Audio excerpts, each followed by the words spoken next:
தி news சர்க்கிளோட special இன்டர்வியூல சிறப்பு அழைப்பாளராக விடுதலை சிறுத்தைகள் கட்சியினுடைய மாநில செய்தி தொடர்பாளர் பாவலன் இணைந்துள்ளார். சமகால அரசியல் நிகழ்வு குறித்த பல்வேறு கேள்விகளை முன்வைக்கின்றோம். வாருங்க நிகழ்ச்சிகள் சொல்லலாம். வணக்கம். வணக்கம். ஒரு ஒட்டுமொத்த தமிழ்நாடு மட்டும் இல்லை, இந்தியாவில் நிறைய இடங்களும் சரி, தமிழகத்தில் பார்த்தீங்கன்னா எந்த பெட்ரோல் பல்க் பார்த்தாலும் மக்கள் போய் பைக்கு காரையும் நிப்பாட்டிட்டு எங்கே பெட்ரோல் இல்லாமல் போயிடுமோ, கேஸ் பிரச்சனை ஒரு பக்கம், சிலிண்டருக்கு ஹோட்டல்கள், நிறைய ஹோட்டல்கள் மூடப்பட்டிருக்கிறது, டீ கடைகளில் இருக்கக்கூடிய ஐட்டங்களை எல்லாமே குறைக்க தொடங்கிட்டாங்க. கல்லூரியினுடைய ஹாஸ்டல்கள் முதற்கொண்டும் இன்றைக்கி க்ளோஸ் பண்ணிவிட்டு காலேஜுக்கும் விடுமுறை விட்டுருக்காங்க. இப்போ ஏசிஎஸ் காலேஜ் எல்லாம் சென்னையிலே ஒரு விடுமுறை அளிக்கப்பட்டிருக்கிறது. ஆனால் மத்திய அரசாங்கம் தெளிவாக சொல்லுகிறது தட்டுப்பாடு இல்லை அப்படிங்கிறத சொல்லுது. ஆனால் இது வைத்து ஒரு அரசியலும் செய்யப்படுகிறது, மாநில அரசு செய்கிறதுங்கிற குற்றச்சாட்டும் முன்வைக்கப்படுகிறது. எப்படி பார்க்குறீங்க? அது உலக நாடுகளில் வேறு எங்கேயுமே இல்லாத இந்த கூத்துக்கும் ஆழம் இந்தியாவில் மட்டும் நடந்துகிட்ருக்கு. வேறு எந்த நாடுகளையும் இந்த மாதிரி பதட்டம் இல்லை. கேஸ் கிடைக்குமா, பெட்ரோல் டீசல் கிடைக்குமான்னு சொல்லிட்டு யாரும் பதட்டமாகலை. நேற்று நள்ளிரவு கூட டெல்டா மாவட்டங்களில் தஞ்சாவூர், கும்பகோணம், இன்னும் பல பகுதியில் நள்ளிரவெல்லாம் பெட்ரோல் வாங்குறதுக்காக போய் மக்கள் வரிசையில் நின்றுருக்காங்க. இது என்னன்னா, இதுக்கு முழுக்க ஒன்றிய அரசு தான் அதுக்கு பொறுப்பேற்கணும். ஏன்னா கச்சா எண்ணெய் இறக்குமதி, அதன் மூலமாக இங்கே பெட்ரோல் டீசலுடைய சப்ளை மக்களுக்கு பகிர்ந்தளிக்கப்படுறது, கேஸ் இறக்குமதி விநியோகம், இது முழுக்க ஒன்றிய அரசுடைய கட்டுப்பாட்டில் இருக்குது. இந்தியாவில் மோடி அரசாங்கம் வந்த பிறகு இவர்கள் கையாண்ட இந்த வெளியுறவு கொள்கை முழுக்க தப்பாகவும் இந்த நாட்டினுடைய இறையாண்மைக்கு எதிராக போன ஒரே காரணத்தினால இன்றைக்கி இவ்வளோ பெரிய பொருளாதார நெருக்கடி, பெட்ரோல் டீசல் கேஸ் கிடைக்குமா கிடைக்காதா அப்படின்ற ஒரு மக்கள் இந்த அச்சத்துக்கு தள்ளப்பட்டாங்க. எத்தகைய போர் நடந்தாலும் இந்தியாவுடைய வெளியுறவு கொள்கையால் இந்த நாட்டு மக்கள் பயன்படுத்தக்கூடிய கேஸ், பெட்ரோல் டீசல் பாதிக்கப்படாது அப்படின்ற நம்பிக்கையை கொடுக்க வேண்டிய இடத்துல மோடி அரசாங்கம் இருக்குது. ஆனால் இன்றைக்கி அதை செய்ய தவறிட்டாங்க. இந்தியா ஒரு வல்லரசு கிடையாது. இந்தியாவுடைய மாணவர்களே, இளைஞர்களே கனவு காணுங்கள், 2020 இந்தியா வல்லரசு ஆகும்னு சொல்லிட்டு மறைந்த மேனாள் குடியரசுத் தலைவர் ஏபிஜே அப்துல் கலாம் சொன்னார். பாவம், அது அவருடைய அறியாமை. ஏன்னா இந்தியா எந்த காலத்தில் வல்லரசு ஆகாது. உலக நாடுகள் இந்தியாவை தான் எதிர்பார்த்து வல்லரசு ஆவதற்கான இங்கே அரசியல் கட்டமைப்பு எதுவுமே சரியான ஒரு இது கிடையாது. ஏன்னா இந்தியாவுடைய பன்முகத்தன்மை உங்களுக்கு நல்லாவே தெரியும். நாம் அது பெருசாக விரிவாக பேச வேண்டிய அவசியம் இல்லை. இது பல மொழி, பல கலாச்சாரங்கள் கொண்ட ஒரு நாடு, பல மொழி கொண்ட நாடு. ஆனால் காஷ்மீர்லேருந்து கன்னியாகுமரி வரைக்கும் ஒவ்வொருவரும் தனித்தனி சாதியாக பிரிந்து கிடக்கக்கூடிய ஒரு நாடு. இங்கே மேன் பவருக்கு எந்த விதமான மரியாதையும் கிடையாது. இங்கே உலகத்திலேயே மனித ஆற்றல் இந்தியாவில் அதிகமாக இருக்குது, மலிந்து கிடக்குது, மரியாதை இல்லாமல் கிடக்குது. அப்போ அது மனித ஆற்றல் சாதி அடிப்படையில், மதத்தின் அடிப்படையில், இனத்தின் அடிப்படையில், மொழியின் அடிப்படையிலேயே வீணடிக்கப்படுகிறது.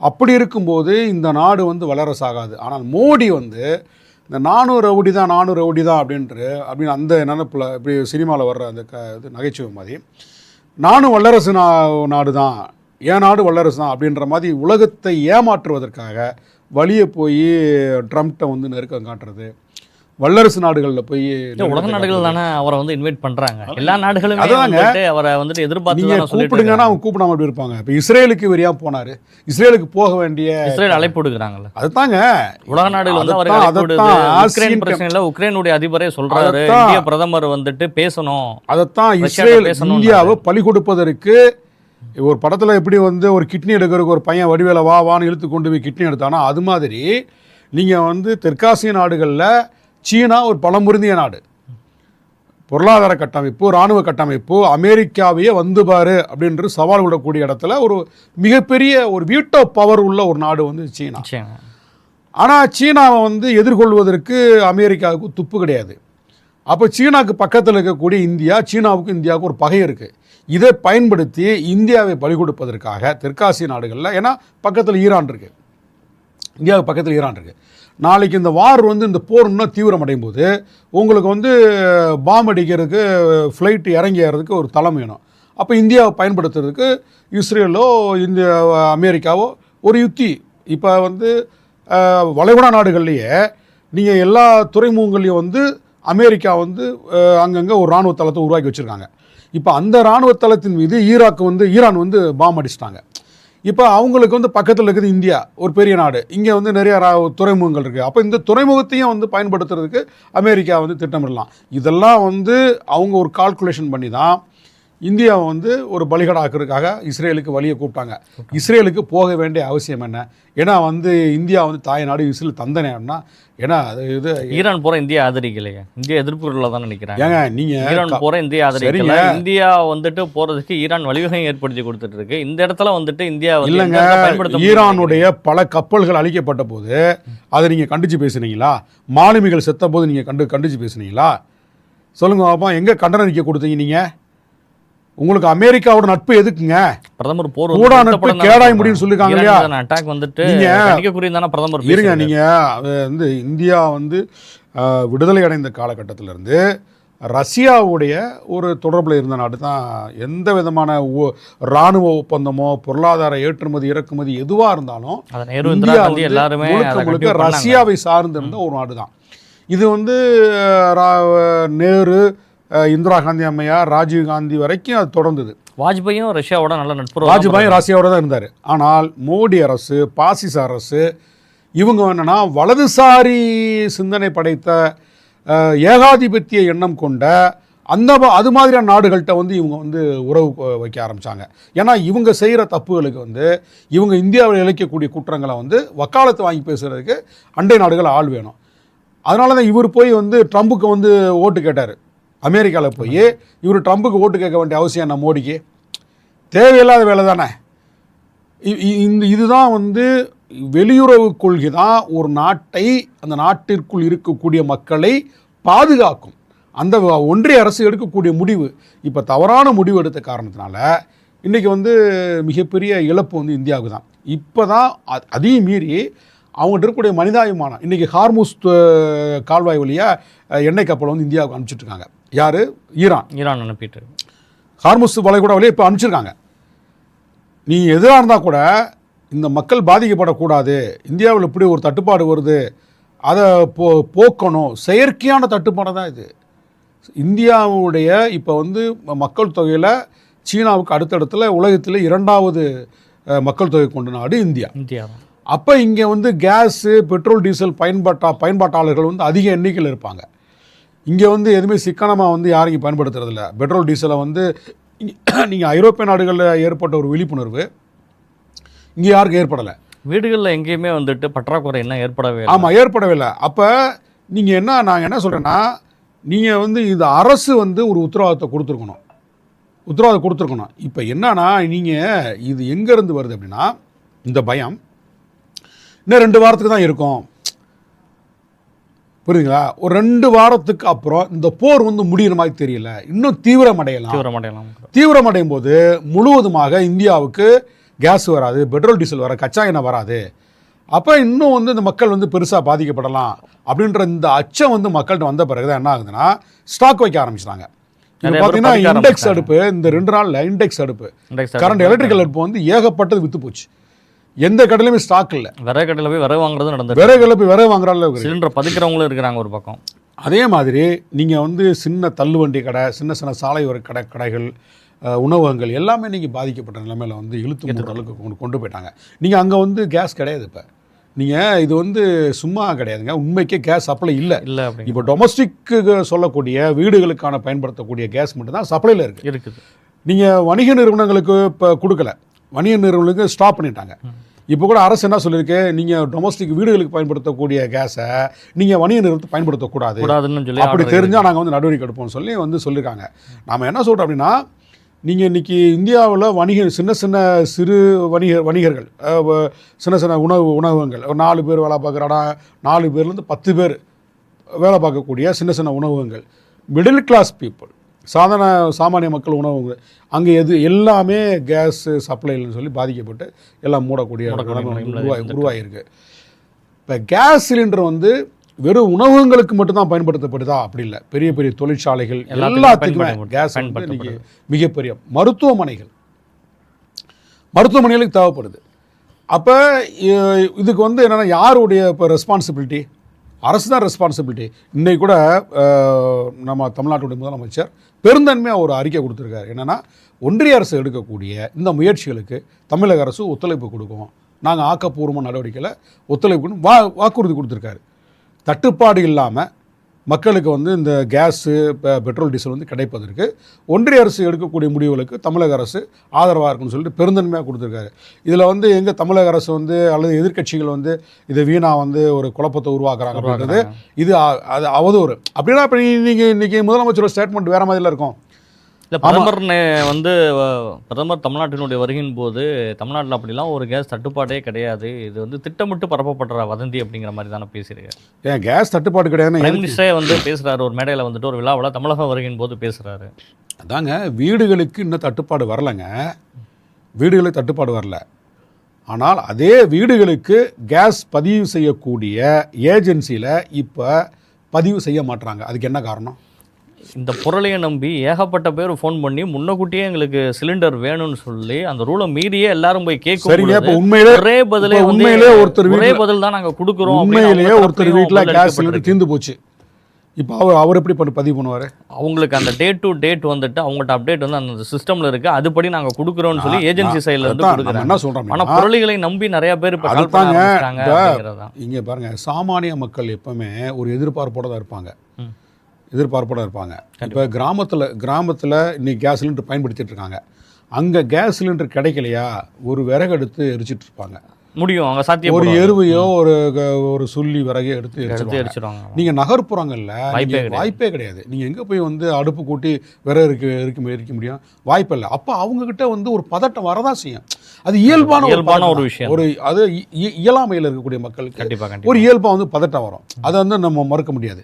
நம்ம என்ன சொல்கிறோன்னா, இன்னைக்கு குடும்பங்களில் பயன்படுத்தக்கூடிய இந்த கேஸ் சிலிண்டர் தட்டுப்பாடு இருக்கோ இல்லையோ, ஆனால் வணிக ரீதியாக பயன்படுத்தக்கூடிய சிலிண்டர் இன்னைக்கு தட்டுப்பாடு வந்துருச்சு.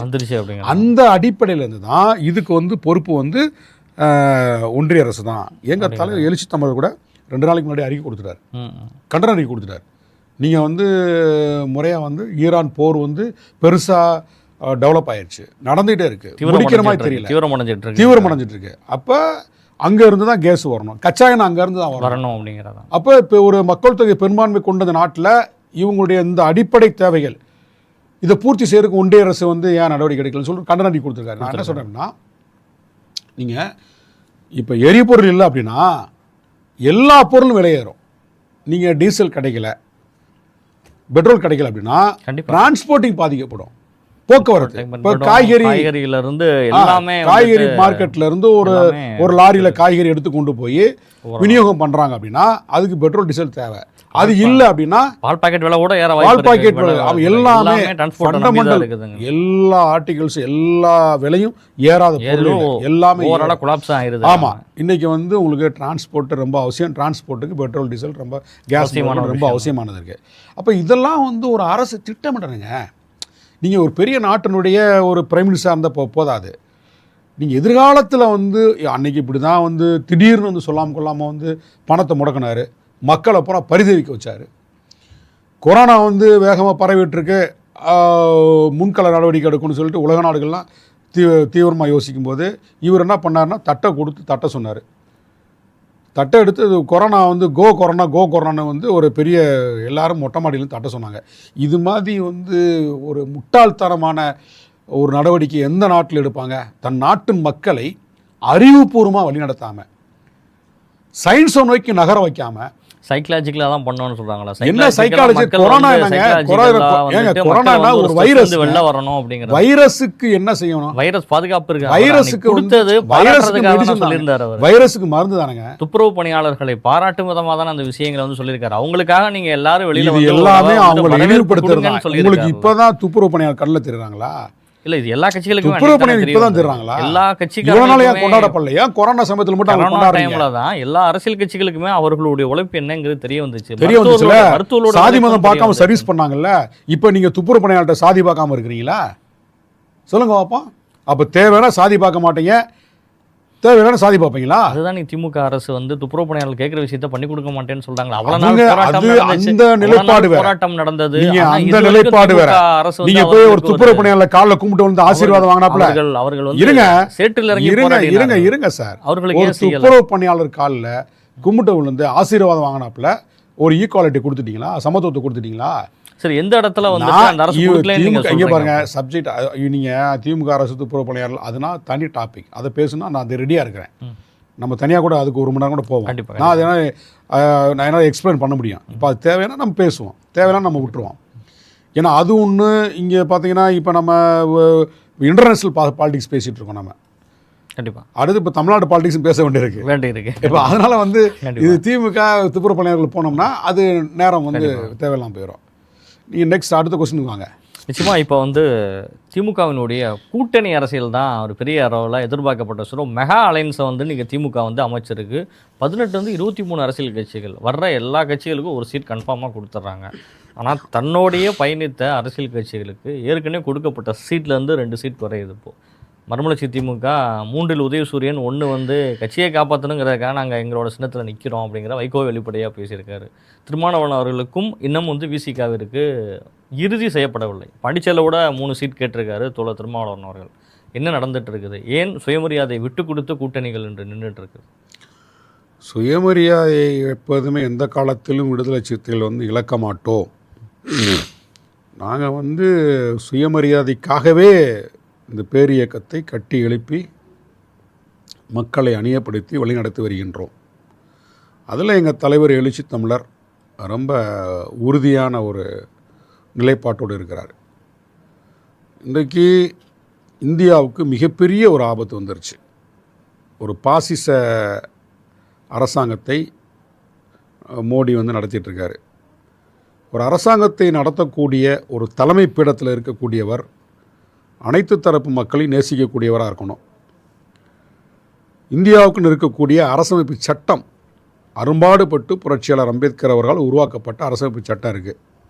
உலகமே கண்டு வியந்த அரசமைப்பு சட்டம். அந்த சட்டத்தின்படி ஆட்சியை கொடுக்கணும். இதுதான் ஒரு தலைமை பீடத்தில் இருக்கக்கூடிய இந்தியா வழிநடத்தக்கூடிய மோடிக்கு அழகு. அதுதான் கடமை. ஆனால் இன்றைக்கி வந்து அவங்க அப்படி செயல்படுறாங்களா? இல்லை. ஆர்எஸ்எஸ் என்கின்ற ஒரு இயக்கம் வகுத்து கொடுக்கக்கூடிய கொள்கை கோட்பாடுகளை அரசின் கோட்பாடாகவே வந்து நடைமுறைப்படுத்த ஆரம்பிச்சிட்டாங்க. எங்கே பார்த்தாலும் மதவாதம். வட இந்தியா முழுவதும் மதவாதம். ஆந்திரா கர்நாடகா வரைக்கும் அந்த மதவாதம் வந்து தலைதூக்கி வந்துருச்சு. அரசின் கொள்கையாகவே உருவாக்கிட்டாங்க. தமிழ்நாட்டிலையும் வந்து அதை அவங்க வந்து நிரூபிக்கிறதுக்கான எல்லா முயற்சியும் எடுக்கிறாங்க. தமிழ்நாடு வந்து ஏற்கனவே மதவாதத்தில் வந்து விலகி நிற்கக்கூடிய ஒரு மண். இங்கே ஆன்மீகம் வேறு, மதவாதம் வேறு. ஏன்னா இங்கே வந்து ஏதாவது எப்படின்னா இலக்கியங்கள்லேயே ஆன்மீக இலக்கியங்கள் தோன்றிய ஒரு மண் தான் தமிழ்நாடு. நிறைய வந்து ஆன்மீகத்துக்கான இலக்கியங்கள் தோன்றிருக்கு. நீங்கள் முருகனை பற்றி பாடல் இருக்குது, சிவனை பற்றிய பாடல் இருக்குது, எல்லாருடைய பாடல்கள் இருக்குது. அப்போ இலக்கியங்கள் வந்து ஆன்மீகத்துக்காகவே இலக்கியங்கள் உருவான ஒரு மண் தமிழ்நாடு. ஆனாலும் மதவாதத்துக்கு விலகி நிற்கிது. அது வந்து ஒரு நம்பிக்கையின் அடிப்படையில், ஒரு வாழ்க்கை முறை அப்படின்ற அடிப்படையில் தான் அந்த ஆன்மீகம் வந்து இங்கே கடைபிடிக்கப்படுகிறது. ஆனால் இவங்க முன்வைக்கிறது இந்துத்துவா என்கின்ற ஒரு அரசியல். அந்த அரசியல் இந்த நாட்டில் இருக்கக்கூடிய ஒவ்வொரு குடிமகனையும் தனித்தனி மனிதனாக சாதி அடிப்படையில் பிரிக்குது. சாதி அடிப்படையில் ஒரு குறிப்பிட்ட சமூகத்துக்கான மேலாதிக்கத்தை வந்து நியாயப்படுத்துது. பிறப்பின் அடிப்படையில் ஒரு குறிப்பிட்ட சமூகத்திற்கான மேலாதிக்கத்தை நியாயப்படுத்தக்கூடிய இந்துத்துவா கொள்கையை இவங்க வந்து ஆன்மீகன்ற பேரில் அரசின் கொள்கையாக இன்றைக்கி நடைமுறைப்படுத்திட்டு இருக்காங்க. இது இந்தியாவுடைய இறையாண்மைக்கு எதிரானது, அரசமைப்பு சட்டத்திற்கு எதிரானது, பன்முகைத்தன்மை கொண்ட இந்திய சமூக கட்டமைப்புக்கு எதிரானது அப்படின்றத இன்றைக்கு தமிழ்நாடு ஏறக்குறைய பல ஆண்டுகளுக்கு முன்பே உணர்ந்த காரணத்தினால் அதை அடைகாத்து வருது. இன்றைக்கு அதற்கு மிகப்பெரிய ஒரு ஆபத்து வந்துருச்சு. அந்த ஆபத்துலேருந்து தமிழ்நாட்டை காப்பாற்றணுன்ற அந்த வேட்கை வந்து எங்கள் தலைவர் எழுச்சி தமிழரில் இயங்கக்கூடிய விடுதலை சிறுத்தைகளுக்கு இருக்குது. அந்த அடிப்படையில் தான் நாங்கள் எங்களோடு கொள்கை உடன்பாட்டோடு இருக்கக்கூடிய திமுகவோடு நாங்கள் பயணிக்கிறோம். இந்த அணி மென்மேலும் வலிமை அடைவது வந்து எங்களுக்கு வந்து ஏற்றுக்கொள்ளக்கூடியதான். அதில் எங்களுக்கு மாற்று கருத்து இல்லை. நீங்கள் இன்றைக்கி பல தரப்பு ஆட்கள் அங்கேருந்த ஆட்கள் இங்கே வந்துட்டுருக்காங்க, திமுக கூட்டணிக்கு வந்துட்டுருக்காங்க. அவங்க என்ன நோக்கத்துக்கு வர்றாங்களோ வரலையோ அது ரெண்டாவது விஷயம். ஆனால் தேர்தல் களத்தில் இந்த அணி வெற்றி பெறுவதற்கான ஒரு சூழல் வந்து உருவாக்கிட்டே இருக்குது. இந்த சூழலை உருவாக்குவதற்கு விடுதலை சிறுத்தையுடைய பங்கு மிகப்பெரிய பங்கு. எங்கள் தலைவர் வந்து பல இடங்களில் அதை வந்து வலியுறுத்தி பேசிகிட்டு இருக்காரு. சிறுத்தையில் மதசார்பற்ற கட்சி தான், மதசார்பற்ற சாதிகள் அற்ற கட்சி தான். ஆமாம், விடுதலை சிறுத்தைகள் மதசார்பற்ற சாதியற்ற கட்சி தான். ஆனால் திமுக கூட்டணியில் வரக்கூடிய எத்தனை சாதி கட்சிகள்னு சொல்லி உங்களுக்கே தெரியும். எத்தனை கட்சிகள் நான் அடுக்க வேண்டிய மதவாத அரசியலை முன்னெடுக்கக்கூடிய கட்சிகள் வந்துட்டு வருது. ஒரு மதச்சார்பற்ற ஒரு அரசியல் இயக்கமாக இருக்கக்கூடிய ஒரு அமைப்பில் வந்து இத்தனை சாதி கட்சிகள், இத்தனை மத கட்சிகளை கொண்டு சென்று ஒரு ஆட்சியை திரும்ப தக்க வச்சுக்கணும் அப்படிங்கிற நிலைக்கு தள்ளப்பட்டதுங்கிறது. நீங்கள் வந்து இப்போ சாதி அடிப்படையில் இயங்கக்கூடிய சில கட்சிகள் இங்கே வந்திருக்கு அப்படின்னு நீங்கள் சொல்கிறீங்க, ரைட்டு, அதெல்லாம் மாற்று கருத்து இல்லை. ஆனால் நோக்கம் என்னவாக இருக்குது? மிகப்பெரிய அளவில் சாதியவாதத்தையும் மதவாதத்தையும் வளர்த்தெடுக்கக்கூடிய பாஜகவை வீழ்த்தணும் அப்படின்னா ஓரளவுக்கு வந்து ஜனநாயகத்தை கடைபிடிக்க வேண்டிய தார்மீக கடமை அவங்களுக்கு இருக்குது. இந்த கூட்டணியில் சேர்ந்துட்டு இருக்காங்க இல்லையா, அந்த கடமை அவர்களுக்கு இருக்குது. அப்போ எந்த ஒரு இடத்துலையாச்சும் தேமுதிக வந்து பாஜகவினுடைய மதவாத அரசியலை நாங்கள் ஒழிப்போன்னு தேமுதிக எந்த இடத்துலையும் பேசவே இல்லை. உங்கள் கூட்டணியில் இருக்கக்கூடிய ஒரு அரசியல் இயக்கம் தான் இது. போன்ற அரசியல் இயக்கங்கள் 20 ஆண்டுகள் அவங்க வந்து திமுக எதிர்ப்பு அரசியல் தான் இருந்தாங்க. யார்? தேமுதிக. ஆமாம், தேமுதிக அந்த 20 ஆண்டுகள் வந்து திமுக எதிர்ப்பு அரசியல் தான். இன்றைக்கு இந்த அணியில் இடம் பெற்றிருக்காங்க. தேர்தல் காலத்தில் கண்டிப்பாக அதை பேசி தான் ஆகணும். அவங்க பாஜகவுக்கு எதிராக பேசலை அப்படின்னா நீங்கள் ஓட்டு கேட்க முடியாது. திமுக அணியில் இருந்துக்கிட்டு அதிமுகவுக்கு எதிராக பேசாமல் அவங்க ஓட்டு கேட்க முடியாது. அப்போ தானாக அந்த வாய்ப்பு வந்து அவங்களுக்கு வருது. எதிர்த்து பேசணும். தேர்தல் காலத்தில் பாஜகவுடைய மதவாத கொள்கையை எதிர்த்து பேச வேண்டிய நெருக்கடிக்கு அவங்க வந்துடுறாங்க, தள்ளப்பட்டாங்க. அது இயல்பாக தள்ளப்படுறாங்க. அதனால் பேசி தான் ஆகணும். அதை நம்ம அந்த கோணத்தில் தான் நம்ம பார்க்கணும். இல்லை, எங்களுக்கு என்னென்னா இப்போ விடுதலை நீங்கள் கேட்ட கேள்வியில் நான் சொல்கிறேன், விடுதலை சிறுத்தைகள் திமுக கூட்டணியில் இருக்கக்கூடிய கட்சிகளிலேயே மிகவும் நம்பகத்தன்மை கொண்ட ஒரு கட்சி, வலிமையான கட்சியும் கூட. வலிமையான கட்சி.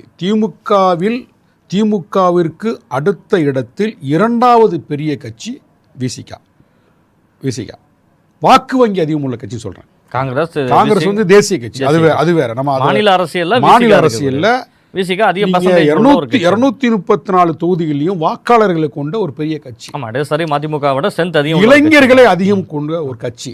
தேர்தல் வேலையில் மிகப்பெரிய அளவில் எந்த எதிர்பார்ப்பும் இல்லாமல் களப்பணி ஆற்றக்கூடிய லட்சக்கணக்கான தொண்டர்களை கொண்ட கட்சி தான் வந்து விடுதலை சிறுத்தைகள்.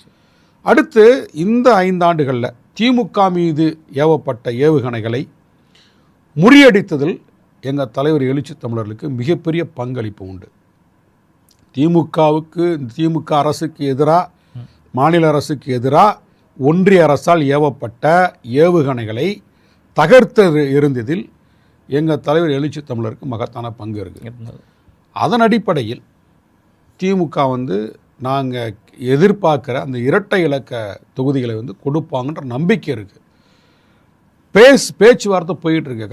கடந்த 2ஆம் தேதி பேசியிருக்கோம் முதல் சுற்று. அதில் உடன்பாடு இல்லை. எப்போவுமே வந்து அவங்க ஓப்பன் பண்ணும்போது ஒரு அளவு வச்சு தான் ஓப்பன் பண்ணுவாங்க.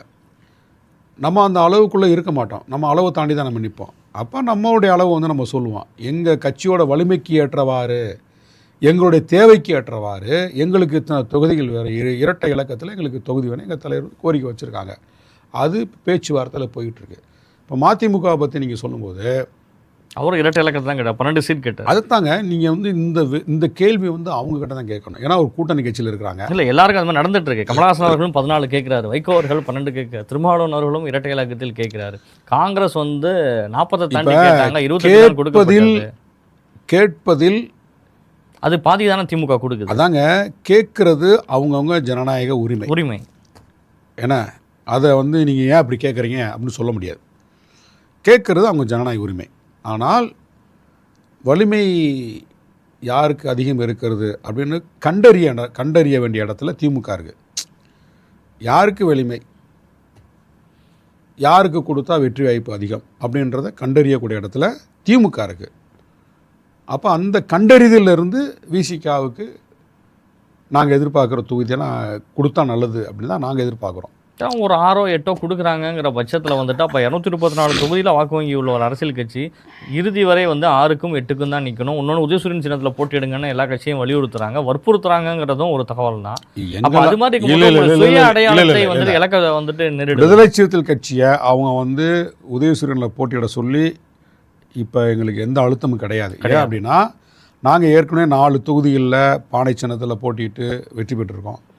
2 நாடாளுமன்ற தேர்தலில் போட்டிட்டு வெற்றி பெற்று மாநில கட்சியாக இன்றைக்கி வந்து தேர்தல் ஆணையத்தால் அங்கீகரிக்கப்பட்ட ஒரு கட்சி. இப்போ போய் வந்து திமுக வந்து எங்களை உதயசூரியனில் நில்லு அப்படி சொல்லி நிர்பந்திக்கிறது அப்படின்னா ஒரு அவதூறாக இருக்கும். அது வதந்தி, வாய்ப்பு கிடையாது.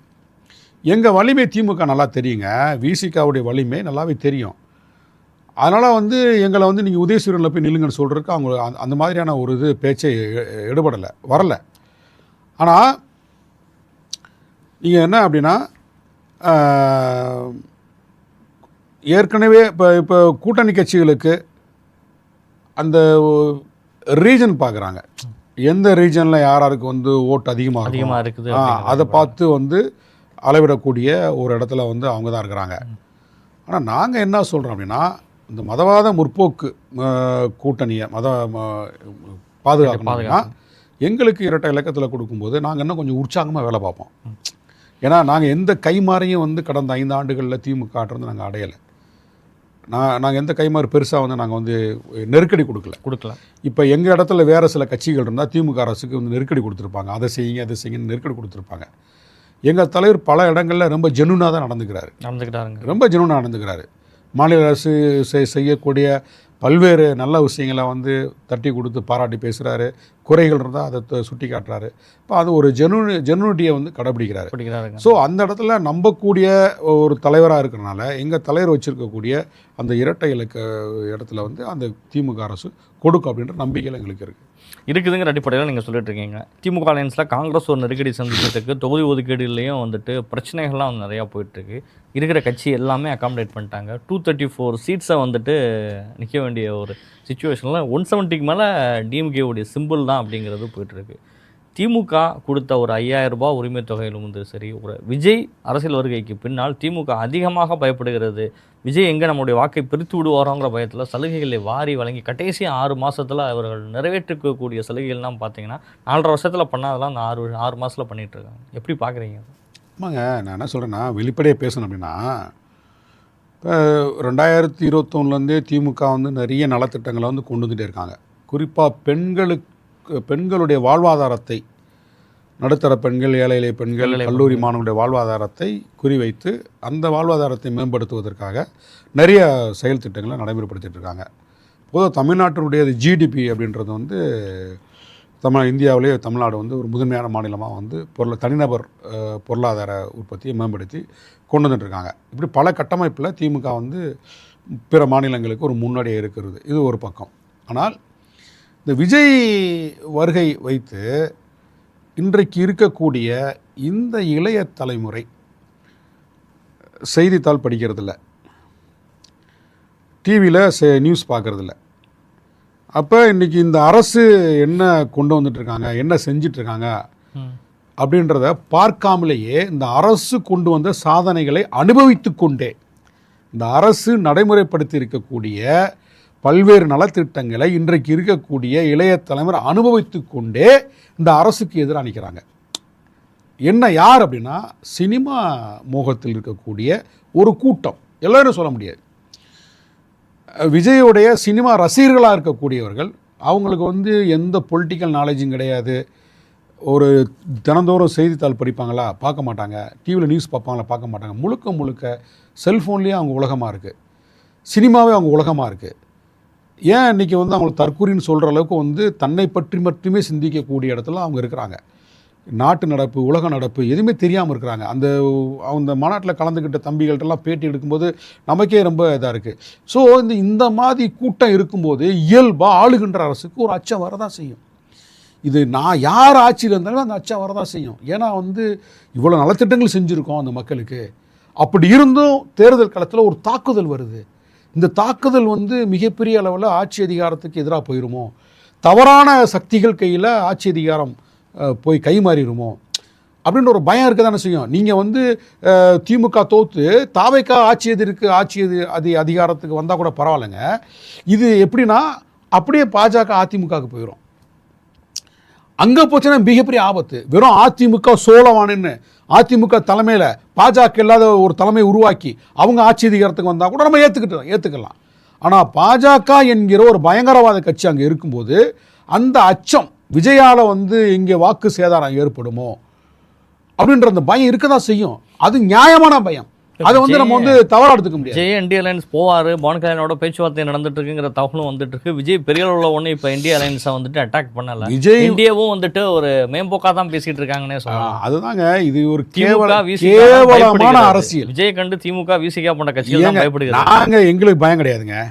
விடுதலை சிறுத்தைகள் கட்சிக்கு பயமே கிடையாது. ஏன்னா விஜய் பிரிக்கக்கூடிய வாக்கு விடுதலை சிறுத்தைகளுடைய யாரு சொன்னா ஸ்ட்ராட்டஜியை சாதியவாதிகள், மதவாதிகள், அரசியல் புரிதலற்றவர்கள் வைத்தறிச்சல்ல விடுதலை சிறுத்தைகள் கட்சியோட வளர்ச்சியை பார்த்து வைத்தறிச்சல்ல இந்த குற்றச்சாட்டை வைக்கிறாங்க.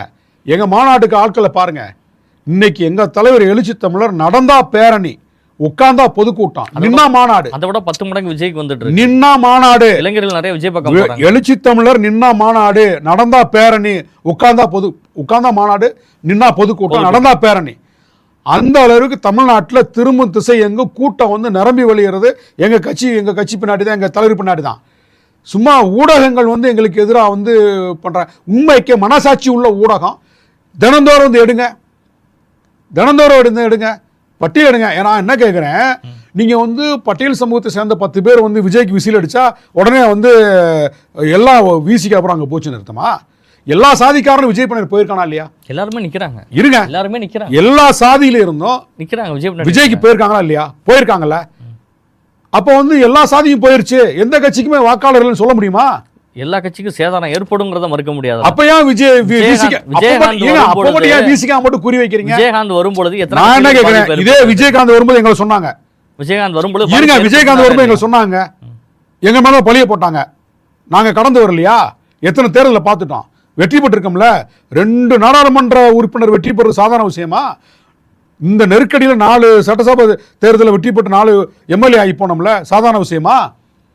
சொல்லுங்க பாப்பா. அப்ப அவதூறுகளை வந்து விசிகா யாருடைய முகம்? ஏழை எளிய சாமானிய உழைக்கின்ற மக்களுக்கான முகம். இந்த கட்சி மீது அவதூறு பரப்புறவன் எவ்வளவு பெரிய கேடு கட்டவனா இருப்பான்? சொல்லுங்க பாப்பா. கேடு கட்டவன் தான் எங்களுக்கு எதிராக வந்து படித்தவன் மீம்ஸ் போட்டுக்கிட்டு இங்கே இருக்கக்கூடிய டெக்னாலஜியை பயன்படுத்திட்டு இருக்கான்.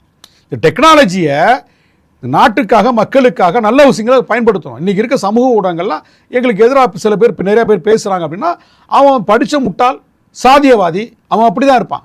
ஏங்க இன்றைக்கு தாவேகா விஜய் அரசியல் களத்துக்கு வந்த பிறகு யாருக்கு முதல் அழைப்பு கொடுத்தாரு? சொல்லுங்க, யாருக்கு அழைப்பு கொடுத்தாரு? கொடுத்தாரு இல்லையா? நாங்க இதை வச்சு ஆட்சியில் பங்குன்னே சொன்னார்ல, நாங்க தாவேக்காவை முன்னிறுத்தி விஜய காரணமா வச்சு திமுகவை மிரட்டினோமா? நாங்க சொல்லுங்க பாப்பா. திமுக மிரட்டினோமா? எங்களுக்கு அந்த அரசியல் பண்ண தெரியாதா? ஏன் பண்ணல? இன்னைக்கு காங்கிரஸ் நடந்த மாதிரி நாங்க நடந்துக்கிட்டோமா?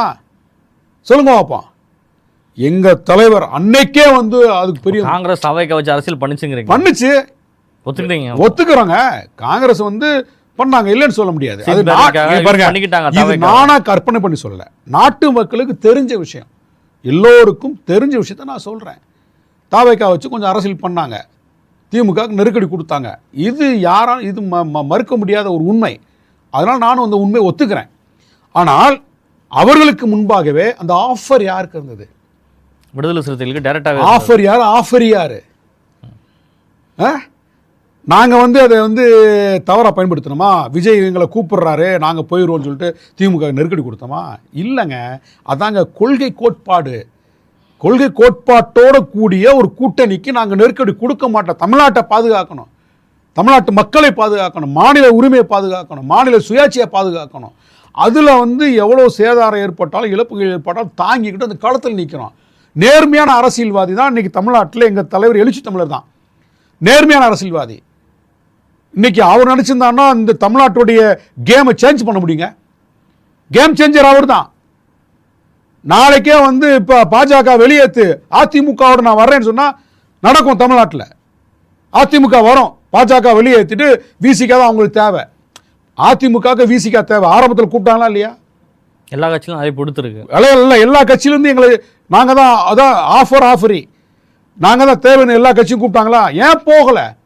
எங்களுக்கு வந்து 20 சீட்டு 20 சீட்டு பணமும் கொடுப்பாங்க, எண்ணிக்கையும் கொடுப்பாங்க. உங்களோட பிரச்சனை பாஜக தான் அப்படின்னா அதிமுக அலைன்ஸை விட்டு பாஜக போயிருந்தாலும் ஒருவேளை விசிகா போகுதுன்னே வச்சுக்கலாம். அப்படி இல்லைன்னா தாவேக்கா வந்து எங்கே வந்துட்டு பாஜகவோட கூட்டணி வச்சிருக்கா? அவர் எந்த இடத்துலையுமே வந்துட்டு பாஜகவை ஆதரித்தோ விஜய் எங்கேயுமே நடந்துக்கவே இல்லை. இல்லைங்க, நான் விஜய் அவர்கள் பற்றி திருமாவளவன் அவர்களும் பெரிய ஒரு கருத்துக்களை ரொம்ப வந்து நெகட்டிவாக ஒன்று எங்க இடத்தையும் ஃபோக்கஸ் இவங்க பிரிக்கக்கூடிய வாக்கு அந்த அணிக்கு சாதகமாக போகும். அதுதான் இங்கே சிக்கல். அவங்க திமுக எதிராக தானே கட்சியை யாரு? தாவேக்காவுடைய நேரடியாவே திமுக தான் எதிரின்னு சொல்லிட்டாங்க. அப்புறம் அவங்க பிரிக்க தானே செய்வாங்க. அவங்க 2 எதிரி மாற்று அரசியல தானே அவங்க 2 எதிரி சொன்னாங்க. கொள்கை எதிரி. அப்ப கொள்கை எதிரி யாரு? பாஜக. அரசியல் எதிரி யாரு? திமுக. இதுவே முரண்பாடுங்க. நீங்க கொள்கை வேறு அரசியல் வேறா? சொல்லுங்க பாப்பா. கொள்கை இல்லாமல் அரசியல் இருக்குமா? அரசியல் இல்லாமல் கொள்கை இருக்குமா? ஒரு அரசியல் என்றால் கொள்கை இருக்கும் அப்படிங்கிறது. கொள்கைன்னு என்ன கொள்கை? அதுக்கு வந்து அரசியல் தேவை. இப்போ இங்கேயே வந்து அவங்களுடைய நிலைப்பாடு தெளிவாக இல்லை. அரசியல் எதிரியை விட கொள்கை எதிரி தான் மிக ஆபத்தானவர்கள். அப்போ நீங்கள் அரசியல் எதிரி தேர்தல் களத்தில் வீழ்த்தப்படலாம், ஆனால் கொள்கை எதிரி வாழ்வாதாரத்தை பாதிக்கக்கூடிய கொள்கை எதிரியை எப்போ வீழ்த்துவீங்க? நீங்கள் அரசியல் எதிரியை தேர்தலில் வீழ்த்திடலாம், அவ்வளோ முடிஞ்சு போச்சு. கொள்கை எதிரியை நீங்கள் கொள்கை எதிரியை வேரோடி மண்ணோடும் வெட்டி சாய்க்கணும். அப்போ நீங்கள் அதுக்கான வேலை செய்கிறீங்களா? அப்போ யார் உங்களுக்கு பிரைமரி யார் அப்படிங்கிறது? கொள்கை எதிரி தான் முக்கியம். அரசியல் எதிரி வந்து எப்போனாலும் மாற்றிக்கலாம், கொள்கை மாறாது. அரசியல் மாறும், அரசியல் எதிரி மாறுவாங்க, ஆனால் கொள்கை மாறாது. அப்போ நீ கொள்கை எதிரியை தானே நீங்கள் முதல்ல டார்கெட் பண்ணணும். அப்போ பாஜகவுக்கு எதிராக நீங்கள் என்ன பண்ணியிருக்கீங்க? எதுவுமே பேசல. அதனால தான் எங்க தலைவர் சொன்னாரு, எல்லா விஷயமும் அதான் எங்க தலைவர் சொன்னார், ஆர்எஸ்எஸ் பெற்றெடுத்த பிள்ளைகள்னாரு. இதெல்லாம் முன்னுணர்ந்துதான் ஆர்எஸ்எஸ் பெற்றெடுத்த விஜய் அதிகம் டேமேஜ் பண்ணதே இந்த பாஜக தான். ஜனநாயகன் பட பிரச்சனைக்கும் பாஜக வந்து மௌனம் சாதிக்கிறது. விஜய் பேசல. விஜய் கட்சியில் உள்ள எல்லாருமே வந்துட்டு பாஜக மேலே தான் குற்றம் சாட்டுறாங்க. கரூர் சம்பவத்துலையும் இன்றைக்கி இத்தனை சிபிஐ விசாரணைகளை ஒரு 10 நாள் டைம் கேட்குறாரு. 15ஆம் தேதியே வந்து ஆஜராகணும்னு சொல்கிறாங்க. இவ்வளோ நெருக்கடிக்கு விஜய் ஆளாகி இருக்காருங்கிறத வந்து யாராலையும் மறுக்க முடியாது. இந்த இடத்துல எங்கே அவர் பாஜக வந்து அவர் ஆதரிக்கணும்? அவர் பாஜகவை ஆதரித்திருந்தால் விஜய் இவ்வளோ பெரிய பிரச்சனைக்குள்ளே ஆயிருக்க மாட்டார்னு சொல்லி மற்ற தலைவர்களும் பேசிட்டு தானே இருக்காங்க. கேம் அதெல்லாம் வந்து ஒரு விளையாட்டு. வந்து சீமானும் பாஜகவை திட்டுறாரு. இப்போ சீமானை யார் இயக்குறது? சொல்லுங்க பார்ப்போம். நீங்கள் சொல்ல சீமானை இயக்குறதும் வந்து உங்களுக்கு பாஜக தான். நீங்கள் பாஜக நேரடியாக திமுகவை தகர்க்க முடியல, திமுகவை காலி பண்ண முடியல. அப்போ அவர்களுக்கு பல்வேறு துணைநிலை அமைப்புகள் தேவைப்படுது, துணைநிலை கட்சிகள் தேவைப்படுறாங்க. அப்படி யாராவது புதுசாக வந்து திமுகவுக்கு எதிராக வர்றாங்கன்னா அவங்கள என்கரேஜ் பண்ணுறது, புரியுங்களா? என்கரேஜ் பண்ணுறது. ஒரு பக்கம் AK-47 எடுத்து சுடுறது, ஒரு பக்கம் ஏவுகணையை அனுப்புறது, இன்னொரு பக்கம் ராக்கெட் தாக்குதல் நடத்துறது. இப்படி நடத்தினா தான் ஒரு எதிரியை வீழ்த்த முடியும். அப்போ பாஜக அவங்களுடைய கிளைகள் தான் இவங்கெல்லாம். இவங்க நேரடியாக பாஜகவால் உருவாக்கப்பட்டார்களோ இல்லையோ, புரியுதுங்களா? ஆனால் அவர்கள் யாரை எதிராக பார்க்குறாங்க? திமுக எதிராக பார்க்குறாங்க. அப்போ அவங்களை இயக்குவோம், பின்னாடி இருந்து இயக்குவோம். அவங்களுக்கு தேவையான மெட்டீரியல் சப்ளை, ஐடியாலஜி அப்படி கொடுத்துட்ருக்காங்களே. நீங்கள் விஜய் சுற்றி இருக்கிறவங்க யார்? என்ன அரசியல் பேசுகிறாங்க? சார், விஜய் சுற்றி இருக்கிற ஒரு சிலர் வந்துட்டு உங்களுடைய கட்சியில் வந்துட்டு முக்கிய ஒருத்தர் தான் ஒரு அவர் தான் இன்னைக்கு அவர் ஹையா ஒருத்தர் தாங்க இருந்தார். அவரு போயிட்டாருங்க. அதுதான் நாங்கள் இன்னைக்கு விஜய் கட்சியில் ஒரு ஹை போஸ்ட்டில் அவர் தான் இருக்கட்டுங்க. அந்த எங்கள்கிட்ட இருந்து போனால அவருக்கு அந்த மாதிரி பெரிய பொறுப்பு கொடுத்துருக்காங்க. எங்கள் தலைவர் சொன்னார்ல, யாவும் முன் உணர்ந்தோம் சொன்னார்ல, யாவும் முன் உணர்ந்து தான் நாங்கள் அவர் வந்து வெளியில் அவர் மேலே வந்து ஒரு சின்ன நடவடிக்கை எடுத்து வெளியேற்றக்கூடிய ஒரு சூழ்நிலை உருவாச்சு. புரியுது உங்களுக்கு? அதெல்லாம் வந்து அதே மாதிரி சீமான் வந்து என்ன அரசியல் பேசுகிறாரு? சாதி பெருமையை புகழ் பாட ஆரம்பிக்கிறாங்க. அதுதான் வந்து குடிப்பெருமைன்னு சொல்லி பேச ஆரம்பிச்சிருக்காங்க. அதே சீமான் அவர்கள் திருமாவளவன் அவர்கள் தமிழ்நாட்டினுடைய முதலமைச்சரானா முதல்ல எங்கள் அண்ணன் நான் தான் வந்து வரவேற்பேங்கிறாரு. அவர் வந்து ஸ்டாலின் ஆளக்கூடாதுன்னு தான் சொன்னார், ஜெயலலிதா வரக்கூடாதுன்னாரு, கலைஞர் இன்னைக்கு நேற்று சொல்லலைங்க, அவர் ராமதாஸ் வரலாம், திருமாவளவன் வரலாம் தானே அவர் சொன்னாங்க. சீமான் இன்னைக்கு நேற்று சொல்லுங்க, பல வருஷமாக சொல்லிட்டு இருக்காரு. ஏன்னா அவர் இங்கேருந்து போனவர், இங்கே அரசியல் கற்றுக்கிட்டாரு. சீமான் அவர்களுக்கு குருநாதர் வந்து எங்கள் தலைவர் எழுச்சி தமிழர் தான். அவர் அரசியல் பயின்ற பாடசாலை வந்து விடுதலை சிறுத்தைகள் கட்சி தான். ஆனால் அப்படி சொல்கிறாங்க, அதுக்கான அரசியல் அவங்க செய்வாங்களா? உங்களுக்கு எழுச்சி தமிழருக்கும் எழுச்சி தமிழர்கிட்ட முரண்படக்கூடிய இடம் எதுன்னு சொல்லி கேள்வி கேளுங்க. ஏன் விடுதலை சிறுத்தைகள் எழுச்சி தமிழர்கிட்ட வந்து எதுலேருந்து முரண்படுறாங்க சொல்லுங்க பார்ப்போம். எதுலேருந்து முரண்படுறாங்க? அவர் கூட இருக்கிறவங்களாம், சீமான் கூட இருக்கிறவங்களாம் சாதியற்றவர்களா? எத்தனை சாதி மறுப்பு திருமணத்தை பண்ணி வச்சுருக்காங்க? நீ திராவிடர் கழகம் வந்து அன்கவுண்டபிள் லட்சக்கணக்கான பேருக்கு சாதி மறுப்பு திருமணத்தை பண்ணி வச்சுருக்காங்க, பெரியாரிஸ்ட்டுகள். அது மாதிரி எங்கேயாவது ஒரு இடத்துல தமிழ் தேசியம் பேசக்கூடியவங்க, தமிழ் சாதிகள்லாம் ஒன்றுன்னு சொல்லக்கூடியவங்க நீங்கள் நாம் தமிழர் கட்சியில் எங்கேயாவது வந்து சாதி மறுப்பு திருமணத்தை நீங்கள் பண்ணிகிட்டே இருக்கிறீங்களா? நாங்கள் பண்ண முடியாது, எங்களுக்கு சிக்கல் இருக்குது, எங்களை சாதியாக பார்ப்பாங்க. நீங்கள் பண்ணலாம்ல. சீமான் கட்சியில் நிறைய பேர் சாதி மறுப்பு திருமணம் பண்ணவங்க தான். எங்கேன்னு தான் இருக்காங்க, எல்லா கட்சியிலும் தான் இருக்காங்க. சாதி மறுப்பு திருமணம் பண்ணவங்க திமுகவில் இருக்காங்க, அதிமுகவில் இருக்காங்க, எல்லா கட்சியிலும் இருக்காங்க. திராவிட கழகத்தில் நடத்துகிற மாதிரி அவங்க பண்ணியிருக்காங்களான்னு கேட்குறாங்க. அது மாதிரி வந்துட்டு ஒரு பெரிய அளவில் நடந்து பெரிய அளவில் பண்ண அது ஒரு வேலை திட்டமாக பண்ணுறீங்களா? நீங்கள் இன்றைக்கி பெரியார் திடலுக்கு போங்க, நீங்கள் சாதி மறுப்பு உடனே பண்ணி கொடுப்பாங்க. அங்கங்கே மாவட்ட தலைநகரங்களில் பெரியாரிஸ்ட் யாரெல்லாம் பெரியாரியவாதிகள் இருக்காங்களா அங்கெல்லாம் போனால் உடனே பாதுகாப்பு கொடுத்து, அதே மாதிரி கம்யூனிஸ்ட் கட்சியிலையும் நீங்கள் கம்யூனிஸ்ட் கட்சியில் எப்போனாலும் சாதி மறுப்பு திருமணம் பண்ணலாம், அதுக்கான பாதுகாப்பு அவங்க கொடுக்குறாங்க. அது மாதிரி ஏதாவது நீங்கள் வந்து ஒரு எல்லா தமிழ் சாதியெல்லாம் ஒன்று தான், தமிழ் தேசியம்னு பேசக்கூடிய நீங்கள் தமிழ் சாதிகளுக்குள்ள காதல் நடந்தால் அதை வந்து திருமணம் நீங்கள் முன்னின்று நடத்துங்க பார்ப்போம், நடத்த சொல்லுங்க பார்ப்போம். அப்படி நடத்தினா கட்சியே இருக்காது, நாம் தமிழ் கட்சி இருக்காது, நாம் தமிழ் கட்சியே இருக்காதுங்க. நீங்கள் ஒவ்வொரு மாதமும் சாதி மறுப்பு திருமணம் 10 பேருக்கு நடத்த சொல்லுங்க பார்ப்போம், கட்சியே இருக்காது. அதான் வந்து இதுதான் வந்து அதனால தான் வந்து நாங்கள் எங்கள் தலைவர் சொல்கிறாரு, பாஜக இயக்குது, பாஜக ஆர்எஸ்எஸ் இயக்குது, ரொம்ப வந்து தெளிவாக சொல்லிட்டு இருக்காரு. சரி, நம்ம அதான் அப்படி தான் நம்ம பார்க்க வேண்டியிருக்கு. இந்த சட்டமன்ற தேர்தல் வந்து நெருங்கிட்டு இருக்குது. விடுதலை சிறுத்தைகளுடைய எம்எல்ஏக்களுடைய தேர்வும் கட்சி அலுவலகத்தில் கண்டிப்பாக நடந்துட்டு தான் இருக்கணும். நீங்கள் போட்டியிடுவதற்கான வாய்ப்பு இருக்குதா இந்த தேர்தல்? என்ன கேட்குறீங்களா? இந்த தேர்தல் நீங்கள் போட்டியிடுவதற்கான வாய்ப்புகள் உள்ளதா?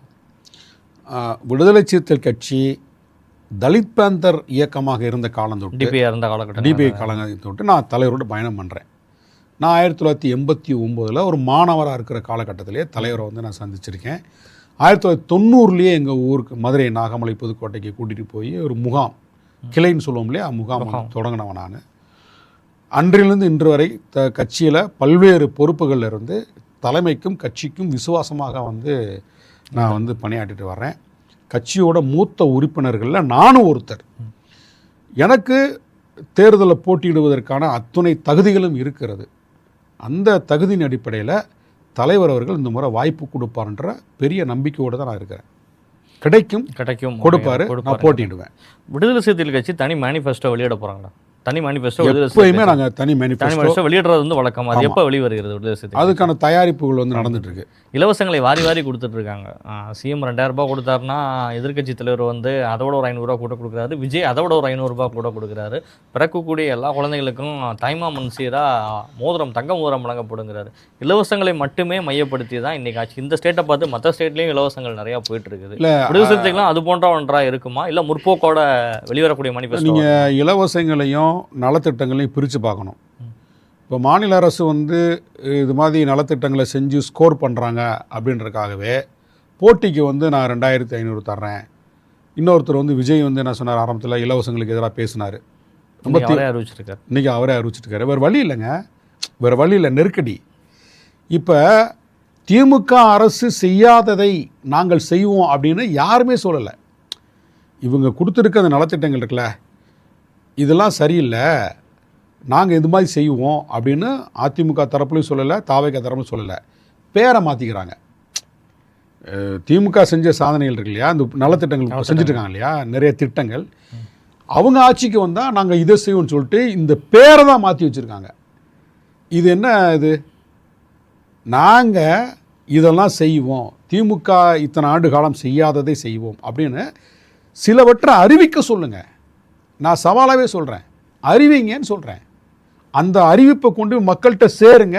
அதன் மூலமாக நீங்கள் வாக்கு அறுவடை பண்ணுங்க. வேணான்னு சொல்லியே, வேணான்னு சொல்லலாம் அப்படிங்கிறத அதான் சொல்ல. நான் என்ன அன்னைக்கு நேரத்தில் இல்லை, அன்னைக்கு இருந்து எடுப்போம், பக்தவச்சலம் காலத்திலேருந்து எடுப்போம். குமாரசாமி ராஜா, ஓமந்தூரார் ராமசாமி ரெட்டியார் இவர்கள் ஆட்சி காலத்திலேருந்தே எடுப்போம். பெருந்தலைவர் காமராஜர், பேரறிஞர் அண்ணா, தலைவர் கலைஞர், அண்ணாதுரை எல்லாருடைய ஆட்சி காலத்தில் அதான் தலைவர் கலைஞர், எம்ஜிஆர், ஜெயலலிதா அம்மையார், இன்றைக்கு மு க ஸ்டாலின் வரைக்கும் இவங்கெல்லாம் செய்யாததை நாங்கள் செய்ய போகிறோம். ஏதாவது 10 சொல்லுங்கள். இவங்கெல்லாம் செய்யாததை நாங்கள் செய்ய போகிறோம், ஒரு 10 சொல்லுங்கள், அல்லது ஒரு 5 சொல்லுங்கள். அதை கொண்டு போய் மக்கள்கிட்ட சேருங்கன்னு சொல்கிறேன். இவர்கள்லாம் செய்யாத ஒரே ஒரு விஷயம், ஆட்சியில் பங்குங்கிற விஷயத்தை வந்து மாநிலத்தில் இது வரைக்கும் எந்த அரசியல் கட்சியும் சொல்லவே இல்லை. ஆனால் விஜய் முதல் முறையாக வந்து அந்த விஷயத்தை முன்னெடுத்து சொல்லியிருக்காருல்ல, திருமாவளவன் அவர்களும் சொல்லியிருக்காருல்ல, ஆட்சியில் பங்கு சொல்றாரு, சொல்லியிருக்காருல்ல. ஆனால் திமுக சொல்லியிருக்காருல்ல, தெரிஞ்ச சொல்லியிருக்காருல்ல. யாராவது போனாங்களா? போகலை. ஏன் போகல? ஆட்சியில் பங்குங்கிறவர் சொல்லியிருக்காரு. அதாங்க, யாருங்க போல? ஆட்சியை பிடிச்சா தான் பங்கு கொடுக்க முடியும். எப்படிங்க பிடிப்பீங்க? ஆட்சியை பிடித்தால் தான் ஆட்சியில் பங்கு கொடுக்க முடியும். பிடிச்சதுக்கு அப்புறம் போய் உட்காரதை விட வந்து ஒரு கட்சியின் மீதான ஆட்சியை பிடித்தால் தான் ஆட்சியில் பங்கு கொடுக்க முடியும். ஆட்சியை பிடிப்பதற்கே என்ன வழி வச்சிருக்கீங்க? ஏங்க, நீந்தவே தெரியாது, நீங்கள் எப்படிங்க கடல் நீந்த போகிறீங்க? நீங்கள் ஒரு நீச்சல் வீரர்னா தான் எனக்கு உங்கள் மேலே நம்பிக்கை வரும். இவர் நீந்துவாருப்பா அப்படின்னு நம்பிக்கை வரும். உங்களுக்கு நீச்சலே தெரியாது, நான் நீந்துவேன் என்ன அர்த்தம்? உங்களுக்கு ஓடவே தெரியாது, நான் ஓட்ட பந்தயத்தில் ஜெயிப்பேன்னு சொல்றீங்க. நான் எப்படி உங்களை நம்புறது? நீங்க படிக்காத தற்கூரி, நான் பரிச்சை நல்லா எழுதுன்னு சொல்றீங்க. நான் எப்படி உங்களை நம்புறது? விஜய், நீங்க அந்த கட்டையெல்லாம் பாக்குறீங்க. அந்த கேட்டகரியில நான் பாக்குறேன். முற்போக்கா இருக்கக்கூடிய ஒரு அமைப்பு நீங்க சொல்றீங்க, ஒரு முற்போக்கா இருக்கக்கூடிய அமைப்பு. ஒரே ஒரு விஷயம் தான் அந்த இடத்துல வந்துட்டு கேட்க வேண்டிய இடம். அன்புமணி அவர்கள் வந்து ஏடிஎம்கேவோட இருந்துட்டாரு, அவருக்கு அந்த கூட்டணியில் ஒரு வாய்ப்பு இருக்கு. ராமதாஸ் அவர்களே ஒரு காலத்தில் திருமாவளவன் அவர்கள் மிக உயர்த்தி வச்சு பேசினார். ராமதாஸ் அவர்கள் அவர் அம்பேத்கர் விருது வந்து அவருக்கு கொடுக்குறாங்க. எல்லாமே இதெல்லாம் நடந்த விஷயங்கள் நம்ம எல்லாருக்குமே தெரிஞ்ச ஒன்று தான். ஒரு சில சூழ்நிலைகள் இருவருக்குமான ஒரு பிரிவு ஏற்பட்டது. அது வரைக்கும் இவர்கள் நேராக சந்திச்சு கூட பேசினது கூட இல்லை அப்படிங்கிற அளவில் தான் இருந்துட்டு இருக்கு. ராமதாஸ் திமுக கூட்டணிக்கு வந்தால் நாங்கள் வந்து வெளியேற தயங்க மாட்டோம்னு சொல்லி திருமாவளவன் அவர்கள் கொடுக்குற ஸ்டேட்மெண்ட் இந்த சூழ்நிலையெல்லாம் சரியா? அவர்கள் இறங்கி வந்து பேசுகிறாங்க. அதாவது இன்னைக்கு இறங்கி வந்து பேசுகிறாரு அப்படின்றதெல்லாம் ஒரு பெரிய பொருட்டே கிடையாது. நீங்கள் வந்து நான் ஏற்கனவே சொன்ன மாதிரி விதை வேறு, மரம் வேறு, கிளை வேறு, கனி வேறு, காய் வேறுலாம் கிடையாது. எல்லாம் ஒரு விதையிலேருந்து வர்றதான். கண்டிப்பாக. அப்போ அந்த விதை வந்து ராமதாஸ் தான். அன்புமணி வந்து அதோட கிளையாக இருக்கலாம். இன்றைக்கி தமிழ்நாட்டில் அவங்க விதைத்த விதை இருக்கதே, மன்னிக்க முடியாத ஒரு விதை. அவங்க விதைச்ச வந்து சாதி அரசியல், மன்னிக்கவே முடியாத ஒரு அரசியலை வந்து வச்சுட்டாங்க. அதனால் பாதிப்பு யாருக்குன்னா, விடுதலை சிறுத்தைகள் கட்சிக்கு பாதிப்பு இல்லை. சாமானிய உழைக்கின்ற ஏழை எளிய வட மாவட்டங்களில் இருக்கக்கூடிய பறையர் சமூக மக்களும் வன்னியர் சமூக மக்களுக்கு தான் பாதிப்பு. ஒரு கிராமத்தில் உழைக்கின்ற வர்க்கமாக இருக்கக்கூடிய இவர்களை வந்து இவர்கள் மோதுவதற்கான ஒரு அரசியலாக அவர் விதைச்சார். அடுத்து எல்லா சாதிகளையும் இந்த சாதிக்கு ஒரு சாதிக்கு எதிராக திருப்பி விடுறாரு. எல்லா சாதி சங்கங்களையும் கூப்பிட்டு வச்சு பேசி 20 80 பார்க்கலாம் அப்படின்னாரு. 20 80 பார்க்கலான்னாரு. நீங்கள் விடுதலை சிறுத்தைகளுக்கு எதிராக பேசுகிறது ரைட், அது உங்களுடைய அரசியல். விடுதலை சிறுத்தைகளை நான் வந்து ஒழிச்சு கட்டுவேன், விடுதலை சிறுத்தை கட்சியை தோற்கடிப்பேன், அவங்கள தனிமைப்படுத்துவேன், அது உங்களோட அரசியல் ஊத்தி ரைட். ஆனால் இந்த மக்கள் என்ன பண்ணாங்க? இந்த மக்களை ஏன் பலி கொடுக்குறீங்க? இந்த மக்களை ஏன் வந்து நீங்கள் வந்து படுகொலை செய்கிறீங்க? ஆணவ படுகொலை செய்கிறதுக்கு எவ்வளோ பெரிய ஒரு காரணமாயிட்டார் அவர். திண்டிவனத்து பெரியார்னு கொண்டாடணுமா இல்லையா? அம்பேத்கர் பெரியார் மார்க்சியத்தை பேசின வாய் தானே. அதே வாய் சாதியை வந்து உயர்த்தி பிடிக்கலாமா? சாதியவாதத்தை முன்னிறுத்தலாமா? எழுச்சி தமிழருக்கு எதிராக வந்து அவதூறு பரப்பலாமா? அவரை கொலை செய்வதற்கு ஒரு காரணமாக, கொலை முயற்சிக்கு இவர் ஒரு காரணமாக அமையலாமா? எங்கள் தலைவர் வந்து இந்த 2 கட்சிக்கு இருக்கக்கூடிய இந்த அரசியல் களத்தில் இருக்கக்கூடிய முரண்பாடு கீழ்மட்டத்தில் இருக்கக்கூடிய மக்கள் பாதிக்கப்படக்கூடாதுன்னு தான் நாங்கள் கை கோர்த்தோம். தமிழ் பாதுகாப்பு இயக்கத்தை எங்கள் தலைவர் உருவாக்கி அவரோடு சேர்ந்து பயணம் பண்ணோம். தேர்தல் களத்தில் 2011 திமுக தலைமையில் ஒரே அணியில் போட்டியிட்டோம். 2 பேர் கை கோர்த்துட்டா கீழ்மட்டத்தில் உழைக்கின்ற மக்கள் 2 தரப்பு மக்கள் கை கோர்ப்பாங்க, ஒரு சுமூகமாக இருக்கும், மோதல் இருக்காது, அவங்கவுங்க பொழப்பு தலைப்பை பார்ப்பாங்க அப்படின்ற நம்பிக்கையில் தான் கை கோர்த்தோம். ஆனால் அதற்கு எங்கள் தலைவருடைய இறங்கி போய் விட்டு கொடுக்கறது, அவருடைய பெருந்தன்மையெல்லாம் அவங்களுக்கு அதை பெருசாக தெரியல. அவங்க என்னென்னா தொடர் தோல்வியிலேருந்து இந்த தோல்வியிலேருந்து மீண்டு வருவதற்காக சாதி அரசியலையே பெருசாக முன்னெடுத்தாங்க. நீங்கள் இளவரசன் திவ்யா படுகொலைக்கு, இளவரசன் படுகொலை செய்யப்பட்டதுக்கு அந்த அரசியல் யார் காரணம்? அங்கே போய் தருமபுரியில் கூட்டம் போட்டது யார்? உங்கள் கட்சிக்காரன், பாமக கட்சிக்காரன் தான் கூட்டம் போட்டாங்க. அந்த 3 கிராமத்தை எரித்து சூறையாடினாங்க. நம்ப வச்சு அந்த பயலை கொலை செய்து தண்டவாளத்தில் போட்டாங்க. யார் காரணம்? இன்றைக்கி மேல்பாதி கிராமம், நீங்கள் இவ்வளோ விசிகாவோட நம்ம கைகோர்ப்போம், கசப்பை மறந்துட்டு கைகோர்ப்போம், அதுக்கு மேல்பாதியை ஒரு டூலாக எடுத்துக்கணும்னு சொல்லிட்டு அவர் யோசித்தாரா? விழுப்புரத்தில் இருக்கிற மேல்பாதி ஊரில் கோயிலுங்க, அன்னைக்கு பாமக பாலு போய் என்ன பேசினாராங்க சொல்லுங்க பார்ப்போம். ஊர்கோட்டை மட்டும் என்ன பேசினார்? சுப்ரீம் கோர்ட்டு போனாலும் நான் விட மாட்டேன் சொன்னாரா இல்லையா? அந்த மக்களை தூண்டி விட்டாரா இல்லையா?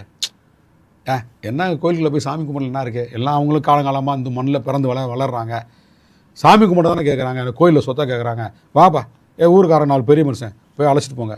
இதானுங்க ஒரு கட்சிக்கு தலைமை, அதானுங்க ஒரு அழகு.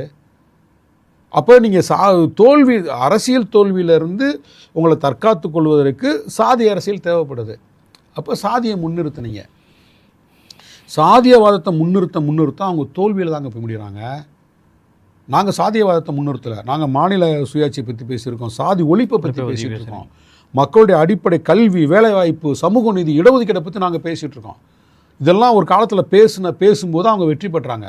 அதை தூக்கி கீழே போட்டு சாதியவாதத்தை கையில் தூக்கும்போது, அதை முன்னெடுக்கும்போது இன்றைக்கி அவங்க பலவீனப்பட்டு போயிட்டாங்க.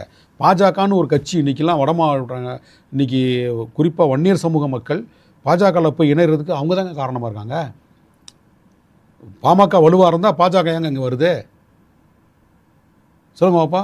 இந்த சூழலை கூட எங்கள் தலைவர் பெருந்தன்மையாக சொன்னார், நாங்கள் இந்த கூட்டணிக்கு தலைமை திமுக தான், கூட்டணிக்கு தலைமை திமுக தான். இந்த கூட்டணியில் யாரை சேர்த்துக்கொள்வது, யாரை சேர்க்காமல் இருப்பதுன்னு முடிவெடுக்கக்கூடிய இடத்துல திமுக தான் இருக்குது. இப்போ ராமதாஸ் அவர்களை இந்த கூட்டணியில் சேர்க்கணும் அப்படின்னா திமுக எடுக்கக்கூடிய முடிவு தான். நாங்கள் அவரை எங்கள் தலைவர் கரெக்டாக நல்லா சரியாக பாருங்கள், எங்கள் தலைவர் ராமதாஸை சேர்க்காதீங்கன்னு சொல்லலை, ஆனால் சேர்த்தால் நான் இருக்க மாட்டேன்னு தான் சொன்னார். 2க்கு வேறுபாடு இருக்குது. சேர்க்காதீங்கன்னு சொல்லலை, சேர்க்காதீங்க சொன்னால் அது நல்லா இருக்காது. அது திமுக தலைமையோட உரிமையை சரி, இதே போன்ற விஷயங்களே அதிகாரப்பரிவு விஷயத்தில் கூட எடுத்துருக்கலாமே. எல்லா மாநிலங்களையும் அதிகாரப்பரிவு கொடுத்துட்ருக்குறாங்க, எல்லாருக்குமே அமைச்சர் பதவி கொடுத்துட்ருக்குறாங்க. ஆந்திராவில் நடந்துச்சு. இன்று பாஜக மீது பல்வேறு விமர்சனம் வைத்தாலும் ஆல் இண்டியா லெவலில் அவங்க தனி பெரும்பான்மையில் ஜெயிச்சா கூட அவங்க கூட்டணி கட்சிகளுக்கு மந்திரி சபையில் இடம் கொடுத்தாங்களே. அது மாதிரி ஒரு கூட்டணி ஆட்சி முறையில் இன்னைக்கு ஏன் திமுக கொடுக்க மறுக்கிறது? கேட்பதற்கு எந்த கட்சியும் தயாராக இல்லை. திருமாவளவர்கள் கேட்டார், ஆனால் கொடுக்க மாட்டாங்கங்கிறது தெரியுங்கிறதையும் நாங்கள் 1999 முதல்ல தேர்தல் அரசியலுக்கு வரும்போதே கடைசி மனிதனுக்கும் ஜனநாயகம், எளிய மக்களுக்கும் அதிகாரம் என்கின்ற அந்த முழக்கத்தை எங்கள் தலைவர் முன்வைத்து தான் தேர்தல் காலத்துக்கே எங்களை அணியப்படுத்தினார். அந்த முழக்கம் அப்படியே தான் இருக்குது. உங்களை போன்ற ஊடகவியலாளர்கள், ஜனநாயகவாதிகள் அந்த முழக்கத்தை முன்னெடுத்துட்டு போங்க. கண்டிப்பாக, நிச்சயமாக உங்களுடைய நேரங்களை ஒதுக்கி தி நியூஸ் சர்க்கிள் தமிழனுடைய பல்வேறு கேள்விகளுக்கு பதில் தந்தமைக்கு நன்றி.